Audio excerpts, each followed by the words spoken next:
Hello friends, welcome back to Brahmi kitchen. ನಾನು ನಿಮ್ಮ ಚೇತನಾ ಮಂಜುನಾಥ್. ಇವತ್ತಿನ ರೆಸಿಪಿ ಬಂದುಬಿಟ್ಟು ನೀರು ದೋಸೆ. ಇದನ್ನು ಕೆಲವು ಸೈಡಲ್ಲಿ ತೆಳ್ಳಿನ ದೋಸೆ ಅಂತಲೂ ಕೂಡ ಕರೀತಾರೆ. ಈ ಒಂದು ನೀರು ದೋಸೆನ ಕರಾವಳಿ ಸೈಡಲ್ಲೂ ಹಾಗೂ ಮಲೆನಾಡು ಸೈಡಲ್ಲೂ ಇಷ್ಟಪಡದೇ ಇರೋ ವ್ಯಕ್ತಿಗಳೇ ಇಲ್ಲ. ಅಷ್ಟು ಫೇವ್ರೆಟ್ ಆಗಿರೋ ರೆಸಿಪಿ ಇದು. ಈ ಒಂದು ನೀರು ದೋಸೆನ ಟೇಸ್ಟಿಯಾಗಿ ಹಾಗೂ ಸಾಫ್ಟಾಗಿ ಹೇಗೆ ಮಾಡೋದಂತ ಈ ಒಂದು ವಿಡಿಯೋದಲ್ಲಿ ನಾನು ನಿಮಗೆ ತೋರಿಸ್ಕೊಡ್ತಾ ಇದ್ದೀನಿ. ಸ್ನೇಹಿತರೆ, ನಾನು ಮಾಡ್ತಾ ಇರೋ ವಿಡಿಯೋಸ್ ಎಲ್ಲವೂ ನಿಮಗೆ ಇಷ್ಟವಾಗ್ತಾ ಇದ್ದರೆ ನನ್ನ ಚಾನಲ್ನ ಸಬ್ಸ್ಕ್ರೈಬ್ ಮಾಡಿ, ಹಾಗೆ ನನಗೊಂದು ಲೈಕ್ ಕೊಟ್ಟು ಸಪೋರ್ಟ್ ಮಾಡಿ. ಇವಾಗ ನಾವು ಈ ಒಂದು ನೀರು ದೋಸೆನ ಹೇಗೆ ಮಾಡೋದಂತ ನೋಡೋಣ ಬನ್ನಿ. ಮೊದಲಿಗೆ ನಾನಿಲ್ಲಿ 3 ಲೋಟವಾಗುವಷ್ಟು ಅಕ್ಕಿನ ನೆನೆಸ್ಕೊಳ್ತಾ ಇದ್ದೀನಿ.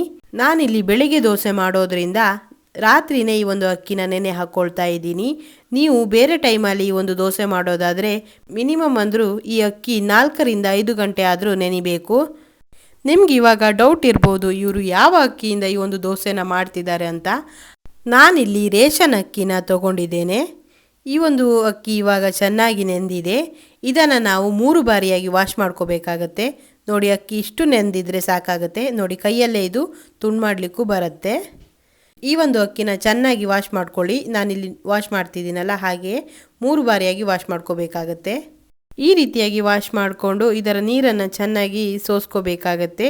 ಇವಾಗ ನಾನಿಲ್ಲಿ ಒಂದು ಮಿಕ್ಸಿ ಜಾರಿಗೆ ಹಾಕಿ ಈ ಒಂದು ಅಕ್ಕಿ ಹಿಟ್ಟನ್ನು ರುಬ್ಕೊಳ್ತಾ ಇದ್ದೀನಿ. ನೀವೇ ನೋಡ್ಬೋದು, ಈ ರೀತಿಯಾಗಿ 3/4 ಭಾಗದಷ್ಟು ಅಕ್ಕಿನ ನಾನಿಲ್ಲಿ ಸೇರಿಸ್ಕೊಂಡು ಇದಕ್ಕೆ ರುಚಿಗೆ ತಕ್ಕಷ್ಟು ಉಪ್ಪನ್ನು ಹಾಕಿ ಇದನ್ನು ನಾನಿಲ್ಲಿ ರುಬ್ಕೊಳ್ತಾ ಇದ್ದೀನಿ.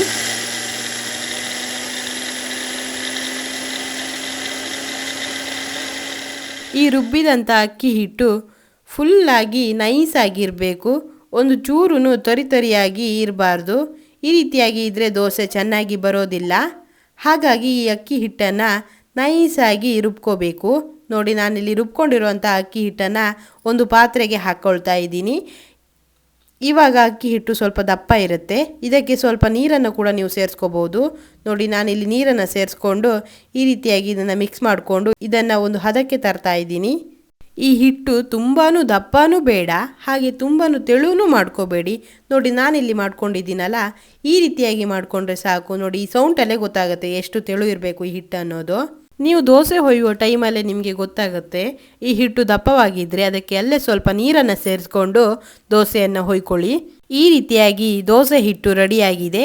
ಈ ಒಂದು ದೋಸೆ ಹಿಟ್ಟನ್ನು ಹೇಗೆ ದೋಸೆ ಹೊಯ್ಯೋದಂತ ನಾನು ನಿಮಗೆ ಇಲ್ಲಿ ತೋರಿಸ್ತಾ ಇದ್ದೀನಿ. ನೋಡಿ, ನಾನಿಲ್ಲಿ ಬೆಂಕಿ ಒಲೆಯಲ್ಲಿ ಈ ದೋಸೆಯನ್ನು ಮಾಡ್ಕೊಳ್ತಾ ಇದ್ದೀನಿ. ನೀವು ಗ್ಯಾಸಲ್ಲೂ ಕೂಡ ಈ ಒಂದು ದೋಸೆನ ಹೊಯ್ಕೋಬೋದು. ನಿಮಗೆ ಹೇಗೆ ಆಗುತ್ತೋ ಹಾಗೆ ನೀವು ದೋಸೆನ ಹೊಯ್ಕೊಳ್ಳಿ. ಮೊದಲಿಗೆ ನಾನಿಲ್ಲಿ ಒಲೆ ಮೇಲೆ ಒಂದು ಕಬ್ಬಿಣದ ಕಾವಲಿನ ಇಟ್ಕೊಳ್ತಾ ಇದ್ದೀನಿ. ಹಾಗೆ ಇದಕ್ಕೆ ಹಚ್ಚಲಿಕ್ಕೆ ಒಂದು ಬೌಲಲ್ಲಿ ಎಣ್ಣೆನೂ ಕೂಡ ಸ್ವಲ್ಪ ತಗೊಳ್ತಾ ಇದ್ದೀನಿ. ನಾನಿಲ್ಲಿ ಅಡುಗೆ ಎಣ್ಣೆನ ಈ ಒಂದು ದೋಸೆಗೆ ಹಚ್ಚಲಿಕ್ಕೆ ಬಳಸ್ತಾ ಇದ್ದೀನಿ. ಇಲ್ಲ ಅಂದರೆ ಕೊಬ್ಬರಿ ಎಣ್ಣೆನೂ ಕೂಡ ಬಳಸ್ಬೋದು. ನಾನಿಲ್ಲಿ ಈ ಎಣ್ಣೆಯನ್ನು ಹಚ್ಚಲಿಕ್ಕೆ ಬಾಳೆದಂಟನ್ನು ತಗೊಂಡಿದ್ದೇನೆ. ನಾವಿಲ್ಲಿ ನ್ಯಾಚುರಲ್ ಆಗಿ ಈ ಒಂದು ದೋಸೆನ ಮಾಡ್ತಾ ಇದ್ದೀವಿ. ಒಲೆ ಮೇಲಿಟ್ಟಿರುವಂಥ ಕಾವಲಿ ಇವಾಗ ಬಿಸಿಯಾಗಿದೆ. ಇದಕ್ಕೆ ನಾನಿಲ್ಲಿ ಎಣ್ಣೆನ ಹಚ್ಕೊಳ್ತಾ ಇದ್ದೀನಿ. ಈ ರೀತಿಯಾಗಿ ಎಲ್ಲ ಸೈಡಿಗೂ ಎಣ್ಣೆನ ಹಚ್ಕೊಂಡು ನಾನಿದಕ್ಕೆ ದೋಸೆ ಹಿಟ್ಟನ್ನು ಹೊಯ್ತಾ ಇದ್ದೀನಿ. ನೋಡಿ, ಈ ರೀತಿಯಾಗಿ ದೋಸೆ ಹಿಟ್ಟನ್ನು ನೀವು ಹೊಯ್ಬೇಕಾಗತ್ತೆ. ನೋಡಿ, ಈ ರೀತಿಯಾಗಿ ಒಂದು ಸೈಡಿಂದ ನಾನು ದೋಸೆ ಹಿಟ್ಟನ್ನು ಹಾಕ್ಕೊಳ್ತಾ ಬರ್ತಾ ಇದ್ದೀನಿ. ನೀವು ಒಂದ್ಸಾರಿ ಒಂದು ಬದಿಗೆ ಹಿಟ್ಟನ್ನು ಹಾಕಿದ ಮೇಲೆ ಅದರ ಮೇಲೆ ಮತ್ತೆ ಹಿಟ್ಟನ್ನು ಹಾಕೋಕೆ ಹೋಗಬೇಡಿ. ಯಾಕಂದರೆ ಹಿಟ್ಟು ಹಾಕೋದ್ರಿಂದ ದೋಸೆ ದಪ್ಪವಾಗುತ್ತೆ. ನೋಡಿ, ನಾನಿಲ್ಲಿ ಹಿಟ್ಟನ್ನು ಹಾಕಿ ಕ್ಯಾಪನ್ನು ಮುಚ್ಚಿ ಇಡ್ತಾ ಇದ್ದೀನಿ. ಈ ಒಂದು ದೋಸೆ 1 ರಿಂದ 2 ನಿಮಿಷವಾದರೂ ಬೇಯಬೇಕು. ನೋಡಿ, ಇದು ಇವಾಗ ಬೆಂದಿದೆ. ನಾನಿದನ್ನು ಒಂದು ಸಾರಿ ತಿರ್ಸಿ ಹಾಕ್ಕೊಳ್ತಾ ಇದ್ದೀನಿ. ಇದು ಹಾಗೆ 1 ನಿಮಿಷ ಬೆಂದರೆ ಸಾಕು. ಈ ರೀತಿಯಾಗಿ ನಾನು ಫೋಲ್ಡ್ ಮಾಡ್ಕೊಳ್ತಾ ಇದ್ದೀನಿ. ನೀವು ಇದನ್ನು ಇನ್ನೊಂದು ಫೋಲ್ಡ್ ಬೇಕಾದರೂ ಮಾಡ್ಕೋಬೋದು. ನಾನಿಲ್ಲಿ ಈ ರೀತಿಯಾಗಿ 2 ಫೋಲ್ಡ್ನ ಮಾತ್ರ ಮಾಡ್ಕೊಳ್ತಾ ಇದ್ದೀನಿ. ಕೆಲವರು ಇದನ್ನ ಮತ್ತೊಂದು ಫೋಲ್ಡ್ ಕೂಡ ಮಾಡ್ಕೊಳ್ತಾರೆ. ನಿಮಗೆ ಹೇಗೆ ಬೇಕು ನೀವು ಹಾಗೆ ಮಾಡ್ಕೊಳ್ಳಿ. ನೋಡಿ, ದೋಸೆ ಎಷ್ಟು ತೆಳುವಾಗಿ ಬಂದಿದೆ ಅಂತ. ಹಾಗೆ ನಾನಿಲ್ಲಿ ಇನ್ನೊಂದು ದೋಸೆಯನ್ನು ಹೊಯ್ದು ಕೂಡ ನಿಮಗೆ ತೋರಿಸ್ತಾ ಇದ್ದೀನಿ. ನೀವು ದೋಸೆ ಹೊಯ್ಯುವಾಗ ಈ ರೀತಿಯಾಗಿ ಎಣ್ಣೆನ ಹಚ್ಕೊಳ್ಳೇಬೇಕಾಗತ್ತೆ. ಈ ರೀತಿಯಾಗಿ ಎಣ್ಣೆ ಹಚ್ಕೊಳ್ಳೋದ್ರಿಂದ ಈ ದೋಸೆ ಚೆನ್ನಾಗಿ ಎಪ್ಸ್ಲಿಕ್ಕೆ ಬರುತ್ತೆ. ನೋಡಿ, ನಾನಿಲ್ಲಿ 2ನೇ ಸಾರಿನೂ ಹಾಗೆ ಒಂದು ಸೈಡಿಂದ ಈ ಒಂದು ಹಿಟ್ಟನ್ನು ಹಾಕ್ಕೊಳ್ತಾ ಬರ್ತಾ ಇದ್ದೀನಿ. ಎಲ್ಲಿ ಗ್ಯಾಪ್ ಇದೆಯೋ ಅಲ್ಲಿ ಈ ಒಂದು ಹಿಟ್ಟನ್ನು ಹಾಕ್ಕೊಂಡು ದೋಸೆನ ಮುಚ್ಚಿಡಬೇಕಾಗತ್ತೆ 1-2 ನಿಮಿಷ. ಈ ಒಂದು ದೋಸೆ ಅನ್ನೋದು ಜಾಸ್ತಿ ಏನು ಬೇಯೋದು ಬೇಡ, ಬೇಗನೆ ಬೇಯುತ್ತೆ. ಹಾಗಾಗಿ ಇದನ್ನು 1-2 ನಿಮಿಷ ಮುಚ್ಚಿಟ್ರೆ ಸಾಕು. ನೋಡಿ ಇದು ಎಷ್ಟು ಚೆನ್ನಾಗಿ ಎದ್ದು ಬರ್ತಾ ಇದೆ. ನಿಮಗೆ ಇದೊಂದು ವೇಳೆ ಎದ್ದು ಬರದೇ ಇದ್ದರೆ ಇದರ ಸುತ್ತ ಒಂದು ಸಾರಿ ಕೌಲಿಗೆ ಅಂಟಿದ್ರೆ ಇದನ್ನ ಬಿಡಿಸ್ಕೋಬೇಕಾಗತ್ತೆ. ನೋಡಿ ಈ ರೀತಿಯಾಗಿ ಬಿಡಿಸ್ಕೊಂಡು ನಾನು ಇದನ್ನ ಮುಗುಚಿ ಹಾಕ್ತಾ ಇದ್ದೀನಿ. ಹಾಗೆ ನಾನಿಲ್ಲಿ ಇದನ್ನು 2 ಫೋಲ್ಡ್ ಮಾತ್ರ ಮಾಡಿಕೊಂಡು ತೆಗೆದುಕೊಂಡು ಇಟ್ಕೊಂಡಿದ್ದೇನೆ. ನೀವೇ ನೋಡ್ಬೋದು ಈ ದೋಸೆ ಎಷ್ಟು ಚೆನ್ನಾಗಿ ಬಂದಿದೆ ಅಂತ. ಈ ರೀತಿಯಾಗಿ ಮಾಡೋದ್ರಿಂದ ಈ ಒಂದು ನೀರು ದೋಸೆ ಅನ್ನೋದು ತುಂಬಾ ಚೆನ್ನಾಗಿ ಬರುತ್ತೆ, ಹಾಗೆ ತಿನ್ನಲಿಕ್ಕೂ ಕೂಡ ಅಷ್ಟೇ ಟೇಸ್ಟಿಯಾಗಿ ಇರುತ್ತೆ. ಇವಾಗ ನಾವು ಈ ಒಂದು ದೋಸೆನ ತಿನ್ನಲಿಕ್ಕೆ ಸ್ಪೆಷಲ್ ಆದ ಕೊತ್ತಂಬರಿ ಸೊಪ್ಪಿನ ಚಟ್ನಿನ ಹೇಗೆ ಮಾಡೋದಂತ ನೋಡೋಣ ಬನ್ನಿ. ಮೊದಲಿಗೆ ನಾನಿಲ್ಲಿ 1/4 ಕಟ್ಟಾಗುವಷ್ಟು ಕೊತ್ತಂಬರಿ ಸೊಪ್ಪನ್ನು ತಗೊಂಡಿದ್ದೇನೆ. ಹಾಗೆ 5 ರಿಂದ 6 ಬೆಳ್ಳುಳ್ಳಿ ದಳಗಳು, 1/2 ಇಂಚಾಗುವಷ್ಟು ಶುಂಠಿ, 2 ಹಸಿಮೆಣಸು, 1 ಚಿಟಿಕೆ ಆಗುವಷ್ಟು ಹುಳಿ, ಹಾಗೆ 1 ಟೀ ಸ್ಪೂನ್ ಆಗುವಷ್ಟು ಹುರಿಗಡಲೆ ತಗೊಂಡಿದ್ದೇನೆ. ಇಲ್ಲಿ ನಾನು 1 ಕಪ್ ಆಗುವಷ್ಟು ಕಾಯಿ ತುರಿನೂ ಕೂಡ ತಗೊಂಡಿದ್ದೇನೆ. ನಾವಿಲ್ಲಿ ತಗೊಂಡಿರುವಂಥ ಸಾಮಗ್ರಿಗಳನ್ನು ಒಂದು ಮಿಕ್ಸಿ ಜಾರಿಗೆ ಹಾಕೋಬೇಕಾಗತ್ತೆ. ಅದಕ್ಕೆ ನಾನಿಲ್ಲಿ ಹೆಚ್ಚಿಟ್ಕೊಂಡ ಶುಂಠಿನ ಹಾಕ್ಕೊಳ್ತಾ ಇದ್ದೀನಿ. ಹಾಗೆ 2 ಹಸಿಮೆಣಸು, ನಿಮಗೆ ತೋರಿಸಿದ್ನಲ್ಲ ಅಷ್ಟೇ ಹುಳಿ, ಹಾಗೆ 5 ರಿಂದ 6 ಬೆಳ್ಳುಳ್ಳಿ ದಳಗಳು, ಹೆಚ್ಚಿಟ್ಕೊಂಡ ಕೊತ್ತಂಬರಿ ಸೊಪ್ಪು, ಹಾಗೆ 1 ಚಮಚವಾಗುವಷ್ಟು ಹುರಿಗಡಲೆ, ಹಾಗೆ ಇದಕ್ಕೆ 1 ಕಪ್ ಆಗುವಷ್ಟು ಕಾಯಿ ತುರಿಯನ್ನು ಇಲ್ಲೇ ಸೇರಿಸ್ಕೊಂಡು ರುಚಿಗೆ ತಕ್ಕಷ್ಟು ಉಪ್ಪನ್ನು ಹಾಕ್ಕೊಂಡು ನಾನಿಲ್ಲಿ ಸ್ವಲ್ಪ ನೀರನ್ನು ಹಾಕ್ಕೊಂಡು ರುಬ್ಕೊಳ್ತಾ ಇದ್ದೀನಿ. ಇದೇನು ಜಾಸ್ತಿ ಪೇಸ್ಟ್ ಆಗೋದು ಬೇಡ, ಸ್ವಲ್ಪ ಸ್ವಲ್ಪ ತುರಿ ತುರಿ ಇದ್ರೂ ಕೂಡ ಈ ಒಂದು ದೋಸೆನ ತಿನ್ನಲಿಕ್ಕೆ ಚೆನ್ನಾಗಿ ಇರುತ್ತೆ. ನೋಡಿ ಈ ಚಟ್ನಿ ಇಷ್ಟು ನಾನು ರುಬ್ಕೊಂಡಿದ್ದೇನೆ, ಇಷ್ಟ ಆದರೆ ಸಾಕು. ಇವಾಗ ನಾನು ಇದನ್ನು ಒಂದು ಪಾತ್ರೆಗೆ ಹಾಕ್ಕೊಳ್ತಾ ಇದ್ದೀನಿ. ನೋಡಿ ಇಷ್ಟು ದಪ್ಪ ಇದೆ ಈ ಚಟ್ನಿ. ಇದಕ್ಕೆ ಸ್ವಲ್ಪ ನೀವು ನೀರನ್ನು ಕೂಡ ಸೇರಿಸ್ಕೋಬೋದು, ಇಲ್ಲ ನಿಮಗೆ ದಪ್ಪ ಚಟ್ನಿ ಬೇಕಂದರೆ ಇಷ್ಟನ್ನೇ ಮಾತ್ರ ನೀವು ಯೂಸ್ ಮಾಡ್ಕೋಬೋದು. ನಾನಿಲ್ಲಿ ಇದಕ್ಕೆ ಸ್ವಲ್ಪ ನೀರನ್ನು ಹಾಕ್ಕೊಳ್ತಾ ಇದ್ದೀನಿ. ನೋಡಿ ಈ ರೀತಿಯಾಗಿ ಈ ಚಟ್ನಿ ರೆಡಿಯಾಗಿದೆ. ನಾನಿಲ್ಲಿ ಈ ಚಟ್ನಿಗೆ ಒಂದು ಸ್ಪೆಷಲ್ ಆದ ಒಗ್ಗರಣೆಯನ್ನು ಹಾಕ್ಕೊಳ್ತಾ ಇದ್ದೀನಿ. ಮೊದಲಿಗೆ ಸ್ಟವ್ ಮೇಲೆ ಒಂದು ಒಗ್ಗರಣೆ ಪಾತ್ರೆಯನ್ನು ಇಟ್ಟು ಅದಕ್ಕೆ 3 ಟೀ ಸ್ಪೂನ್ ಆಗುವಷ್ಟು ಕೊಬ್ಬರಿ ಎಣ್ಣೆನ ಹಾಕ್ಕೊಳ್ತಾ ಇದ್ದೀನಿ. ಅದಕ್ಕೆ 1 ಟೀ ಸ್ಪೂನ್ ಆಗುವಷ್ಟು ಸಾಸಿವೆಯನ್ನು ಕೂಡ ನಾನಿಲ್ಲಿ ಆ್ಯಡ್ ಮಾಡ್ಕೊಳ್ತಾ ಇದ್ದೀನಿ. ನೋಡಿ ಸಾಸಿವೆ ಈ ರೀತಿಯಾಗಿ ಚಟಪಟ ಅಂತ ಸೌಂಡ್ ಬಂದ ಮೇಲೆ ನಾನು ಇದಕ್ಕೆ 2 ಒಣಮೆಣಸನ್ನು ಕಟ್ ಮಾಡಿ ಸೇರಿಸ್ಕೊಳ್ತಾ ಇದ್ದೀನಿ.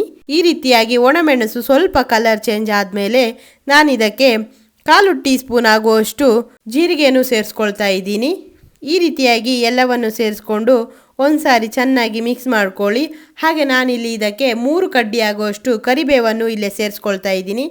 ನೋಡಿ ಈ ರೀತಿಯಾಗಿ ಕರಿಬೇವನ್ನು ಸೇರಿಸ್ಕೊಂಡು ಚೆನ್ನಾಗಿ ಮಿಕ್ಸ್ ಮಾಡ್ಕೊಳ್ಳಿ. ಕರಿಬೇವನ್ನು ಲಾಸ್ಟಿಗೆ ಸೇರಿಸೋದ್ರಿಂದ ಇದು ಜಾಸ್ತಿ ಏನು ಕರಟಿ ಹೋಗಲ್ಲ. ಹಾಗಾಗಿ ಕರಿಬೇವನ್ನು ಲಾಸ್ಟಲ್ಲಿ ಸೇರಿಸ್ಕೊಂಡು ಈ ಒಗ್ಗರಣೆಯನ್ನು ನಾನು ರೆಡಿ ಮಾಡ್ಕೊಳ್ತಾ ಇದ್ದೀನಿ. ಇವಾಗ ಒಗ್ಗರಣೆ ರೆಡಿಯಾಗಿದೆ.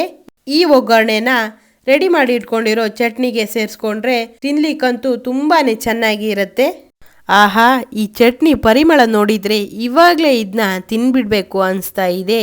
ನೀವು ಕೂಡ ಇದೇ ರೀತಿಯಾದ ಚಟ್ನಿ ಮಾಡ್ಕೊಳ್ಳಿ, ತುಂಬಾ ಟೇಸ್ಟಿಯಾಗಿರುತ್ತೆ ನೀರು ದೋಸೆ ತಿನ್ನಲಿಕ್ಕೆ. ನೀವೇ ನೋಡ್ತಿರ್ಬೋದು ಈ ಚಟ್ನಿಯ ಕಲರ್ ಹಾಗೆ ಇದರ ಒಗ್ಗರಣೆ ಅನ್ನೋದು ಎಷ್ಟು ಚೆನ್ನಾಗಿ ನಿಮಗೆ ಕಾಣಿಸ್ತಾ ಇದೆ ಅಂತ. ನೋಡಿ ಇವಾಗ ನೀರು ದೋಸೆನೂ ರೆಡಿ ಇದೆ, ಹಾಗೆ ಚಟ್ನಿನೂ ರೆಡಿ ಇದೆ, ಸವಿಯಲು ಸಿದ್ಧವಾಗಿದೆ. ಈ ದೋಸೆ ಎಷ್ಟು ಮೃದುವಾಗಿದೆ ಅನ್ನೋದು ನಾನು ನಿಮಗೆ ಇಲ್ಲಿ ತೋರಿಸ್ತೇನೆ. ನೋಡಿ ಇದು ಎಷ್ಟು ಸಾಫ್ಟ್ ಆಗಿ, ಹಾಗೆ ನೋಡಿದ್ರೇ ಬಾಯಲ್ಲಿ ನೀರು ಬರ್ತಾ ಇದೆ. ಆಹಾ, ಅದ್ಭುತ. ಈ ನೀರು ದೋಸೆಗೂ ಹಾಗೂ ಚಟ್ನಿಗೂ ಅದ್ಭುತ ಕಾಂಬಿನೇಷನ್. ಈ ಒಂದು ನೀರು ದೋಸೆನ ತಿನ್ನಲು ಕೋಳಿ ಸಾರು ಅಥವಾ ಮೀನು ಸಾರು ಇದ್ರೂ ತುಂಬಾ ಟೇಸ್ಟಿಯಾಗಿರುತ್ತೆ. ನಾನಿಲ್ಲಿ ಈ ನೀರು ದೋಸೆನ ಚಟ್ನಿಗೆ ಡಿಪ್ ಮಾಡಿ ಟೇಸ್ಟ್ ನೋಡ್ತಾ ಇದ್ದೀನಿ. ಈ ಒಂದು ನೀರು ದೋಸೆನ ನಿಮ್ಮ ಮನೆಯಲ್ಲೂ ಕೂಡ ನೀವು ಟ್ರೈ ಮಾಡಿ ಇದು ಹೇಗೆ ಬಂತು ಅಂತ ನನ್ನ ಕಾಮೆಂಟ್ ಸೆಕ್ಷನ್ನಲ್ಲಿ ಕಾಮೆಂಟ್ ಮಾಡಿ. ಇದೇ ತರಹದ ರೆಸಿಪಿನ ನಿಮ್ಮ ಮುಂದೆ ತರಲಿಕ್ಕೆ ಸಾಕಷ್ಟು ಹಿನ್ನೆಲೆಯಾಗಿ ವರ್ಕ್ ಇರುತ್ತೆ. ನಿಮ್ಮ ಬಳಿ ನಾನು ರಿಕ್ವೆಸ್ಟ್ ಮಾಡೋದು ಒಂದೇ ಒಂದು, ಪ್ಲೀಸ್ ಸಬ್ಸ್ಕ್ರೈಬ್ ಮಾಡಿ, ಸಪೋರ್ಟ್ ಮಾಡಿ. ಹಾಗೆ ನಿಮಗೆ ಯಾವುದೇ ಒಂದು ರೆಸಿಪಿ ಬೇಕಾದರೂ ನನ್ನ ಕಾಮೆಂಟ್ ಸೆಕ್ಷನ್ನಲ್ಲಿ ನೀವು ಕಾಮೆಂಟ್ ಮಾಡಿ, ನಾನು ಅದನ್ನ ನಿಮಗೆ ಮುಂದಿನ ದಿನಗಳಲ್ಲಿ ವಿಡಿಯೋ ಮಾಡಿ ತಿಳಿಸೋ ಅಂತ ಪ್ರಯತ್ನ ಮಾಡ್ತೇನೆ. ಈ ಒಂದು ವಿಡಿಯೋ ನಿಮಗೆ ಇಷ್ಟವಾಗಿದ್ರೆ ಲೈಕ್ ಮಾಡಿ, ಹಾಗೆ ನಿಮ್ಮ ಫ್ರೆಂಡ್ಸ್ ಹಾಗೂ ಫ್ಯಾಮಿಲಿಗೂ ಈ ಒಂದು ವಿಡಿಯೋನ ಶೇರ್ ಮಾಡಿ. Thank you.